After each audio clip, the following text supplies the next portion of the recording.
Welcome to Radiant Wisdom.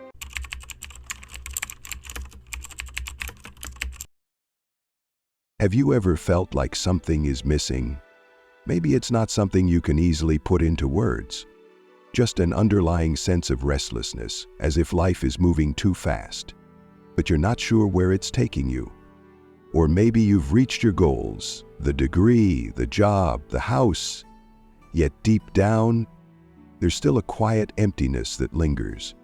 In today's world, we are constantly chasing success, chasing happiness, chasing the next moment, the next milestone, the next dopamine hit. But what if, in all this chasing, we're running in circles? What if the very act of seeking is what keeps us from finding? Buddhism offers a radical idea. Maybe the answers we seek are not out there, but within.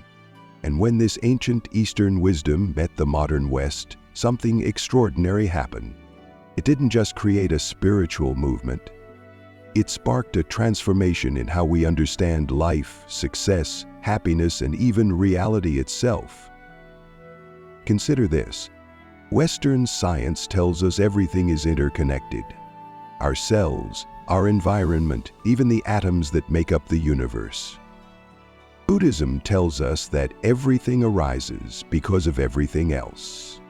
There is no separate me or you, only a web of relationships. For centuries, the West and the East followed different paths. One driven by logic, innovation, and individualism. The other rooted in stillness, wisdom, and interconnection. But now, in the 21st century, these two worlds are no longer separate. They have collided, blended, and evolved into something new. This is the story of interbeing. The story of how Buddhism and the West are reshaping each other. And how this encounter can change the way you live, love, and lead. This isn't about religion. It's about something much deeper. A shift in perspective, a new way of being. A way that can help us break free from the stress, the noise, the constant craving for more, and instead find something far more valuable. Peace in the present moment. And if that's something you've been looking for, whether you knew it or not, then stay with me, because what we're about to explore might just change the way you see everything. If this topic resonates with you, take a moment to like this video, share it with someone who might need it, and drop a comment below. Now, let's begin. Two worlds, one search for meaning. For centuries, the East and the West have been seen as two separate worlds, different in thought, philosophy, and way of life. The West, shaped by the Enlightenment and the Industrial Revolution, has been built on progress, individualism, and rationality. It has given us democracy, scientific breakthroughs, and economic expansion. But with all this progress has come stress, competition, and a deep existential longing, a search for something beyond material success. The East, particularly through Buddhism, has taken a different approach. Instead of conquering the external world, it focuses on understanding the inner world. It asks, what is the nature of suffering? Why do we feel dissatisfied even when we have everything we thought we wanted? And how do we free ourselves from this endless cycle of craving and discontent? At first glance, these two traditions, Western achievement and Eastern wisdom, seem to be opposites. But look closer, and you'll see they are two sides of the same human quest. The search for meaning, for happiness, for a deeper understanding of life. The Western pursuit of happiness, more, faster, better. In the modern West, happiness is often linked to external achievements. From an early age, we are taught that success means climbing the ladder. Getting the best education, landing the highest paying job, buying the nicest home, and accumulating wealth and status. And yet, despite all this progress, anxiety, depression, and loneliness are at an all-time high. Studies show that even in the wealthiest countries, people are struggling with mental health more than ever before. Why? Because the Western model of happiness is built on constant striving, on the idea that we must chase happiness rather than cultivate it within. And the problem with this model is that it never ends. Once you reach one goal, there's always another. More money, more recognition, more success. It's like running on a treadmill that never stops. Buddhism, however, offers a different perspective. It doesn't reject success, but it asks an important question. What if true happiness isn't found in the next thing, but in fully experiencing this moment? Buddhism doesn't see happiness as something external to be achieved. Instead, it teaches that happiness is already within us. It's just clouded by illusion, attachment, and craving. The Buddha's core insight was that suffering, what he called dukkha, comes from attachment and desire. We suffer because we want things to be different from how they are. We cling to pleasure, we resist pain, and we refuse to accept that everything is temporary.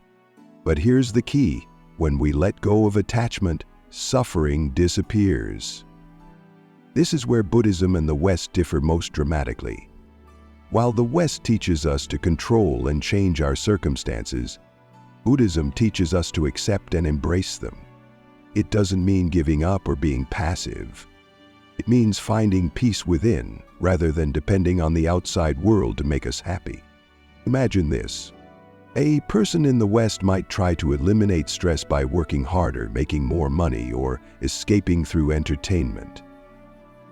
A Buddhist monk would approach stress differently, by observing it, understanding it, and learning to be at peace with it.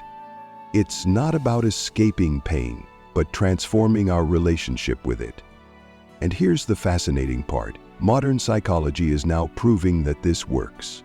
Mindfulness meditation, originally a Buddhist practice, is now used in therapy, neuroscience, and even corporate leadership. Studies show it can reduce stress, improve focus, and increase happiness. The very same wisdom that guided monks thousands of years ago is now helping people in Silicon Valley, on Wall Street, and in hospitals around the world. The Great Convergence, when East meets West. As Buddhism spread to the West, it didn't remain unchanged. It adapted, blending with Western psychology, neuroscience, and even activism. This is why today you don't need to be a Buddhist to practice mindfulness, compassion, or non-attachment. These teachings have become universal. They are as relevant in a busy New York office as they are in a monastery in the Himalayas. And perhaps this is the greatest lesson of all. Buddhism and Western thought were never truly separate. They were simply two different paths leading to the same truth. The West teaches us how to succeed. The East teaches us how to be at peace. And together they offer something powerful. A balanced way of living, one that combines action with awareness, achievement with mindfulness, and success with deep inner fulfillment. In the next section, we'll explore how this fusion has led to engaged Buddhism, a movement that takes spiritual wisdom off the meditation cushion and into everyday life. Because true mindfulness isn't just about personal peace. It's about transforming the world around us. The rise of engaged Buddhism. Buddhism has long been associated with quiet meditation, monastic life, and retreating from the world to seek enlightenment. But when Buddhism met the modern West, a world of activism, social justice, and fast-paced living, something new emerged: engaged Buddhism. Unlike traditional Buddhism, which often focuses on individual liberation, engaged Buddhism brings mindfulness into everyday life, into the struggles of society, and into the heart of human suffering. It teaches that enlightenment is not something to be found in isolation. It is something we cultivate through action, through compassion, through engagement with the world. And in a time of political conflict, environmental crisis, and mental health struggles, engaged Buddhism offers a path that is both deeply personal and profoundly collective.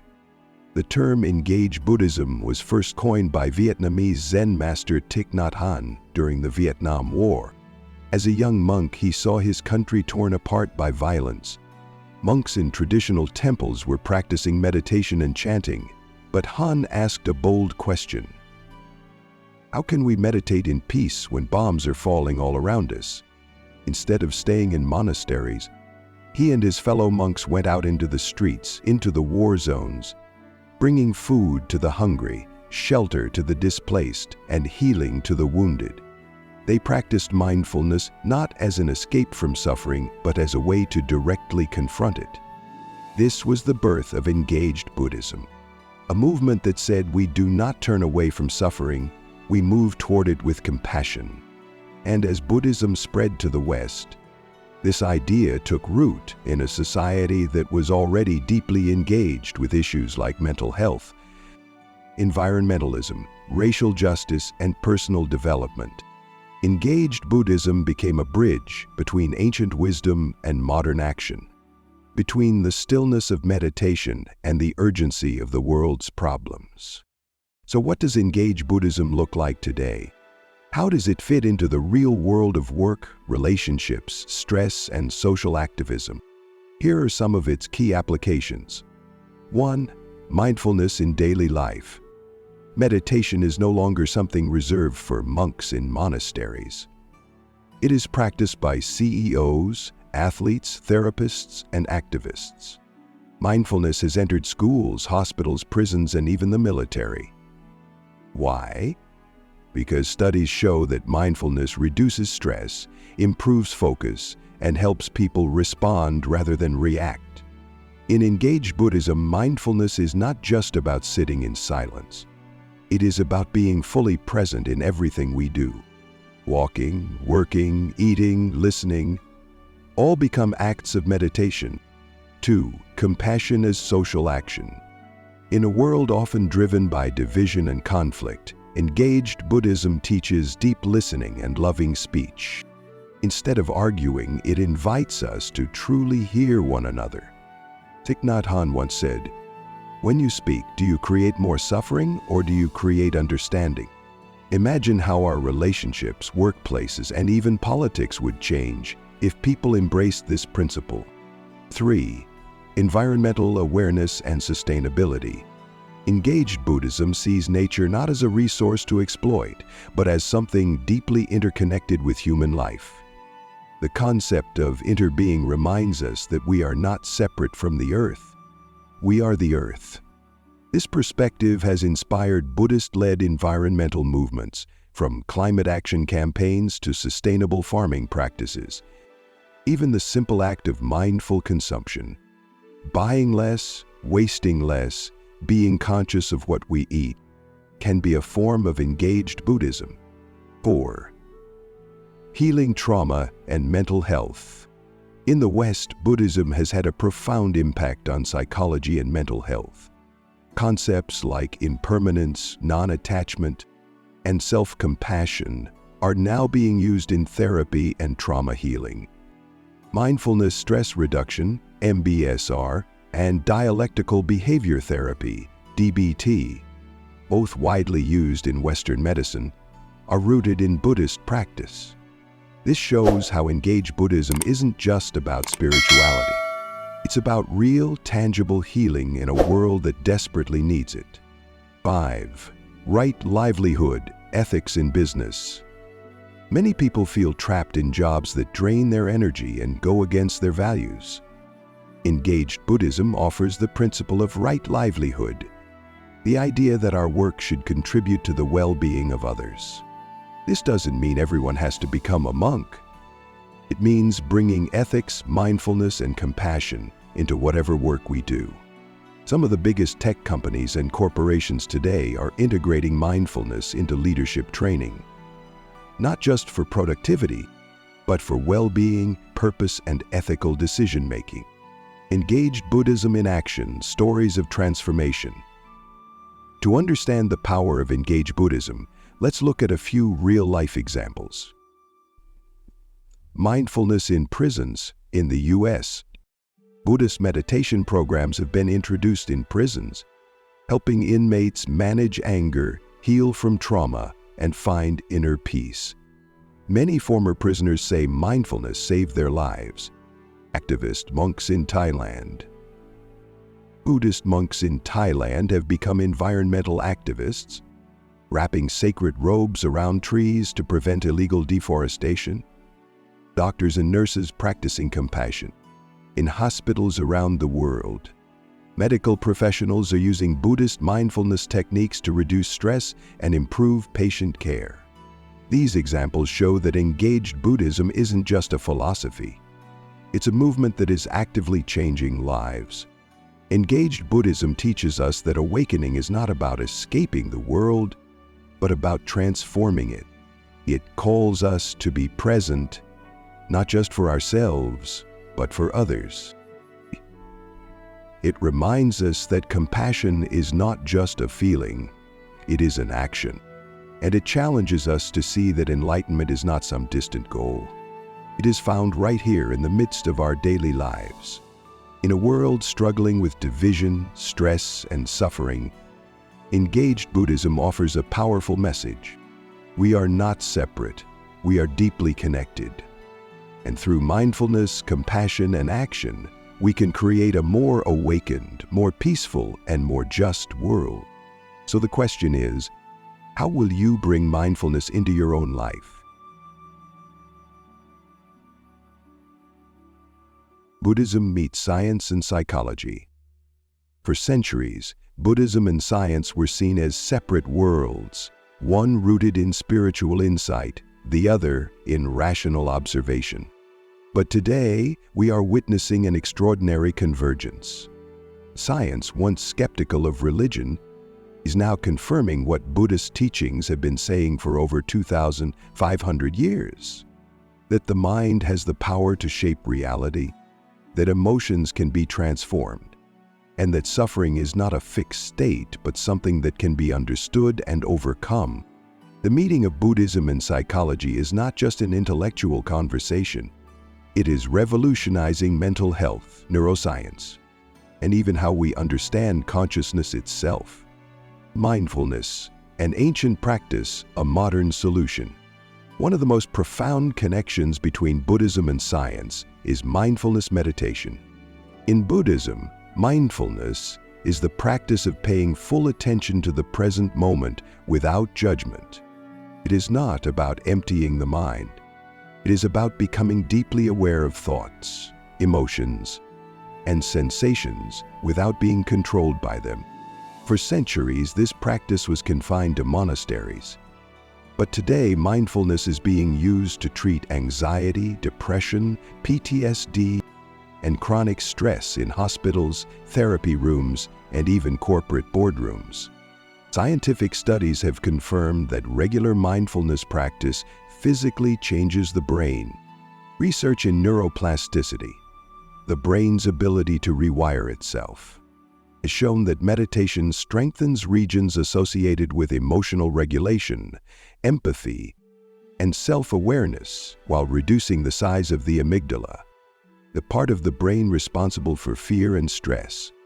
Harvard neuroscientist Dr. Sarah Lazar conducted a famous study showing that just 8 weeks of meditation led to measurable increases in gray matter density in areas responsible for memory, learning, and compassion. What does this mean? It means that our mental and emotional states are not fixed.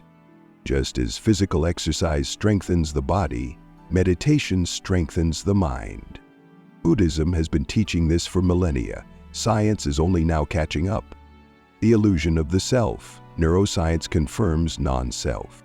One of the core Buddhist teachings is anatta, or non-self, the idea that the self is not a fixed entity but a constantly changing process. For centuries, this idea challenged Western notions of identity and individuality. But modern neuroscience is now proving that there is no single fixed self in the brain.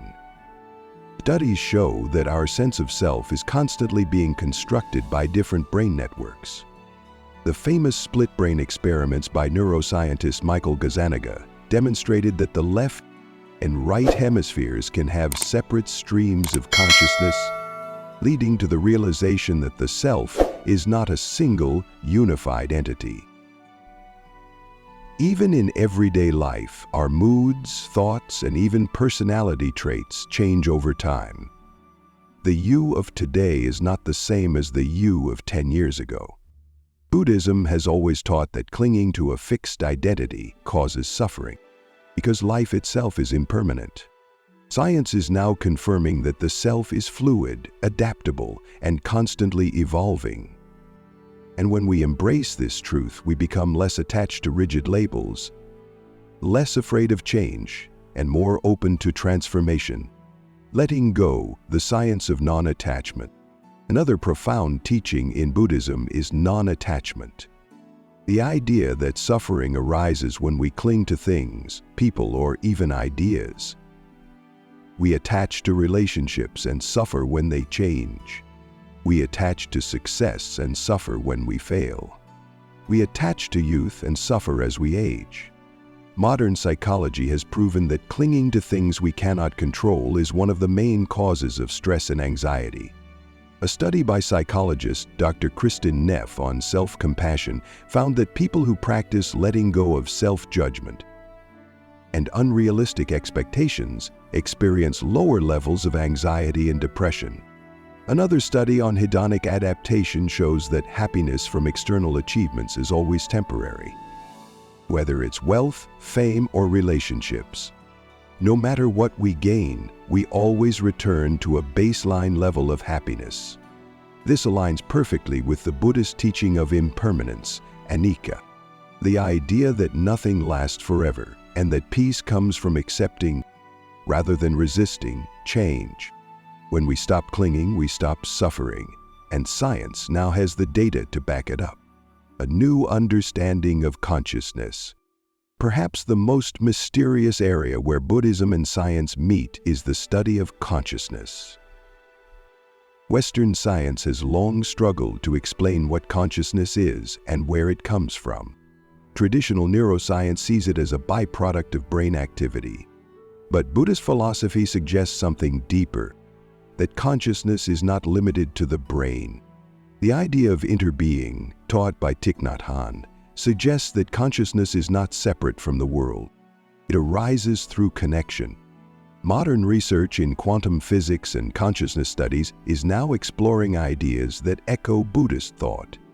The observer effect in quantum mechanics suggests that our observation changes reality, raising questions about the role of consciousness in shaping the world. Scientists like Dr. Donald Hoffman propose that reality itself is a construct of consciousness, rather than the other way around. Studies on near-death experiences and meditation-induced states challenge the idea that the brain is the sole generator of consciousness. While science does not yet have all the answers, one thing is clear: Buddhism's approach to consciousness is far ahead of its time. The meeting of Buddhism and science is not just a historical curiosity. It is shaping the future of mental health, neuroscience, and how we understand ourselves as human beings. Mindfulness is now mainstream, proving that ancient wisdom can heal modern suffering. The illusion of self is being confirmed, changing how we approach identity and personal growth. Non-attachment is now a psychological tool, helping people find peace in an uncertain world. Consciousness research is opening new doors, bringing science and spirituality closer than ever before. The West once saw Buddhism as mystical, now it sees it as practical. And as these two worlds continue to merge, we may find that the answers we've been searching for were always within us. The next step? Learning how to apply these insights to transform not just ourselves, but the world around us. The Western Buddha. What does he look like? For centuries, when people thought of a Buddha, they pictured a serene monk in saffron robes, meditating beneath a tree, far removed from the distractions of the modern world. But today, in the West, the Buddha looks very different. He is no longer just a figure in ancient temples or monastery walls. He is in hospitals, schools, corporate offices, and even on social media. The Western Buddha is not a single person, but a new way of thinking. a blend of ancient wisdom and modern life, adapted to a world that is fast, chaotic, and constantly changing. So, who is the Buddha of the West? The mindful CEO and the corporate yogi. In today's world, mindfulness is no longer just for monks. It is being practiced by Silicon Valley executives, Wall Street traders, and Fortune 500 leaders. Tech companies like Google, Apple, and Microsoft have meditation rooms and mindfulness training for employees. Why? Because studies show that mindfulness increases focus, improves leadership, and reduces burnout. Take Mark Benioff, CEO of Salesforce. He attributes much of his success to daily meditation and mindfulness inspired by Buddhist teachings. Even Steve Jobs, the visionary behind Apple, practiced Zen Buddhism and credited it for his creativity and innovation. The Western Buddha doesn't renounce wealth. He learns how to navigate success with mindfulness and ethical responsibility. The therapist and the neuroscientist. The Western Buddha is also found in the therapy room, where psychologists and neuroscientists are using Buddhist techniques to heal trauma, anxiety, and depression. Mindfulness-based stress reduction, MBSR, developed by Dr. John Kabat-Zinn, is now used in hospitals worldwide to help patients manage pain and chronic illness. Cognitive behavioral therapy, CBT, integrates Buddhist principles of impermanence and non-attachment to help people overcome negative thinking patterns.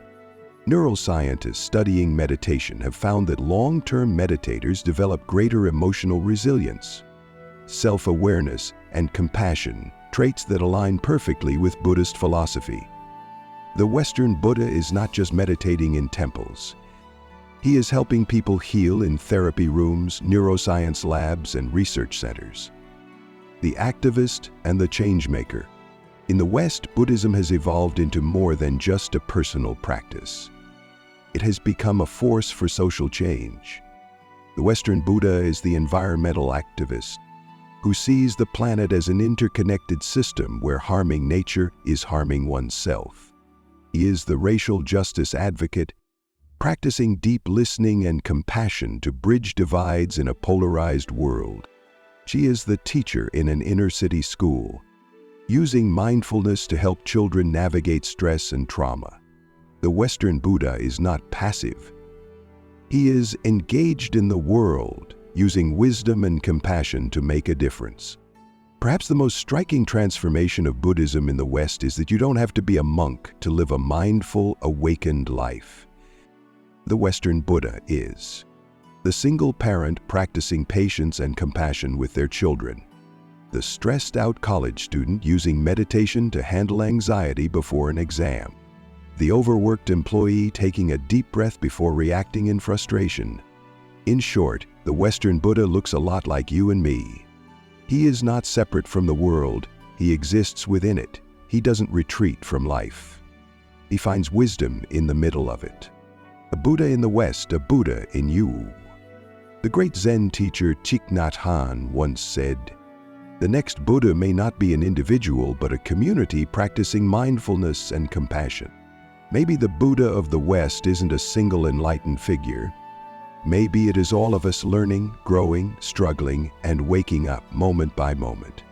The real question is not, who is the Western Buddha? The question is, how can we become one? The 14 Precepts of Interbeing, a new code for modern life. In a world that often feels chaotic, divided, and uncertain, many people are searching for guidance, not in the form of strict rules, but in a way of living that fosters peace, compassion, and wisdom. This is where the 14 Precepts of the Order of Interbeing, created by Zen master Thich Nhat Hanh, offer a powerful path forward. These precepts are not commandments. They are invitations, guiding principles that help us live with mindfulness, integrity, and connection. They bridge Eastern wisdom with Western values, making them relevant for everyone, regardless of religion or background. So how can these precepts help us navigate modern life? 1. Openness and non-attachment to views. In today's world, where social media amplifies division, this precept reminds us we don't have to cling to our opinions as absolute truths. It's easy to get trapped in ideological bubbles, believing our perspective is the only right one. But true wisdom comes from staying open, listening deeply, and embracing the possibility that we might be wrong. Imagine how politics, relationships, and even personal growth would transform if we practiced openness instead of defensiveness. 2. Letting go of attachments to knowledge. The world is constantly changing. New discoveries in science, medicine, and philosophy reshape what we think we know. This precept teaches us to embrace change and let go of rigid beliefs. Just as the Buddha compared his teachings to a raft, meant to be used to cross a river but not carried forever. We must be willing to update our knowledge. 3. Freedom of thought. True wisdom isn't about blindly following doctrines or traditions. It is about questioning, exploring, and understanding for ourselves.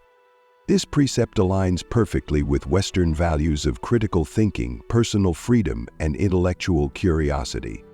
It reminds us that spirituality and rationality are not enemies. They can complement each other. 4. Awareness of suffering. Modern life is filled with distractions that numb us. Endless entertainment, consumerism, and digital overload. But ignoring suffering doesn't make it disappear. This precept encourages us to be present with suffering, both our own and that of others, so that we can respond with true compassion rather than avoidance. 5. Simple and compassionate living.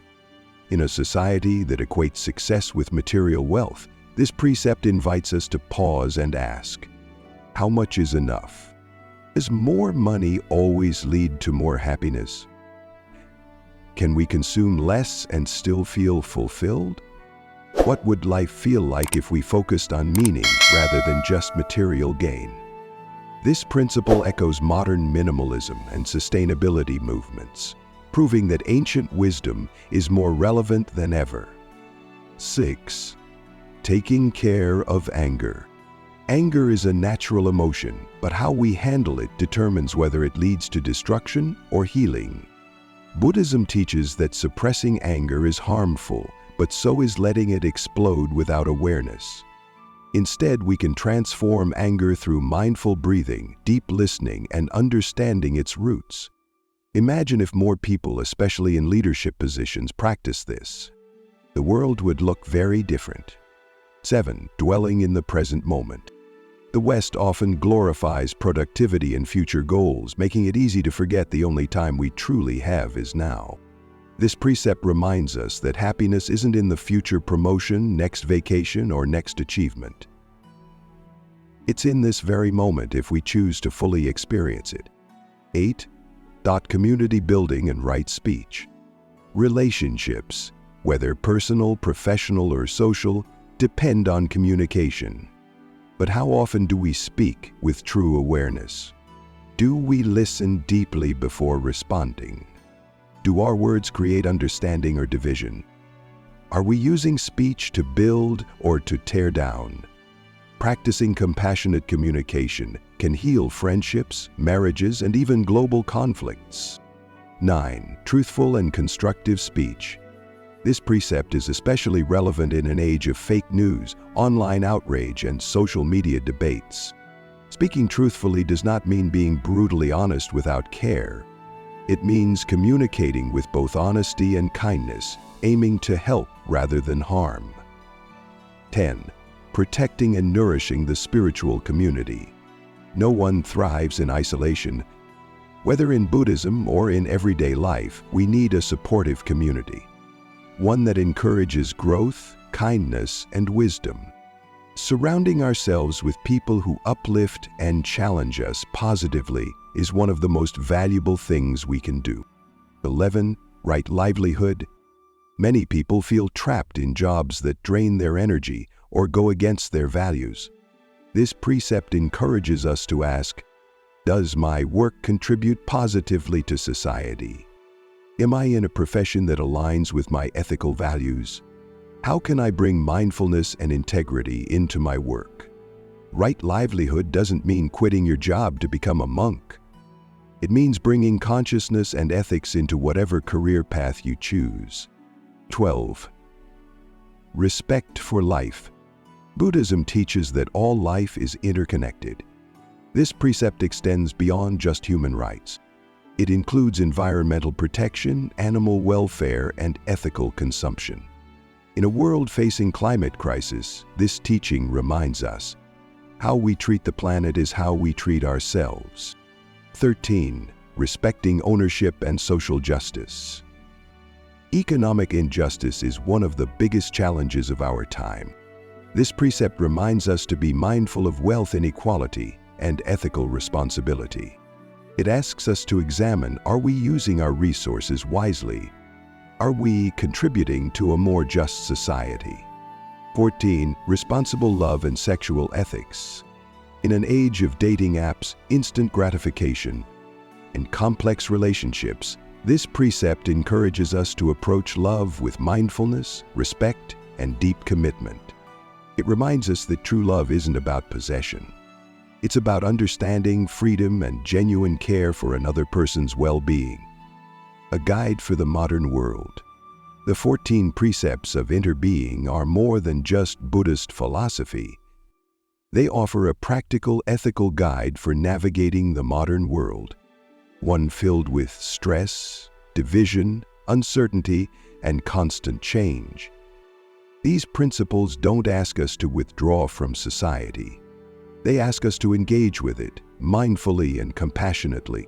So the real question is, which of these precepts resonates with you the most? Drop a comment below and let's start a conversation. The future of interbeing. The world today feels more connected than ever, yet many of us feel deeply disconnected from ourselves, from each other, and from the natural world. But interbeing, the idea that all things exist in deep relationship with one another, offers a path forward. It reminds us that we are not isolated individuals, but part of a vast, interwoven network of life. The future of interbeing is not about choosing between East and West, science and spirituality, individualism and community. It is about integration, blending wisdom and innovation, personal growth and social responsibility, ancient teachings and modern challenges. Buddhism in the West is evolving. It is no longer confined to monasteries or religious traditions. It is shaping mental health, business ethics, social activism, and environmental consciousness. And more importantly, it is shaping us. When we practice mindfulness, we bring clarity into a chaotic world. When we listen deeply, we create understanding in a time of division. When we act with compassion, we build a future where wisdom and kindness guide our choices. The next step? Living these ideas. The Buddha of the West is not a statue or a historical figure. The Buddha of the West is within you, in every mindful breath, every compassionate action, every moment of awareness. So, as you step back into your daily life, ask yourself, how will you practice interbeing today? If this message speaks to you, take a moment to like, share, and subscribe. Let's continue this journey together.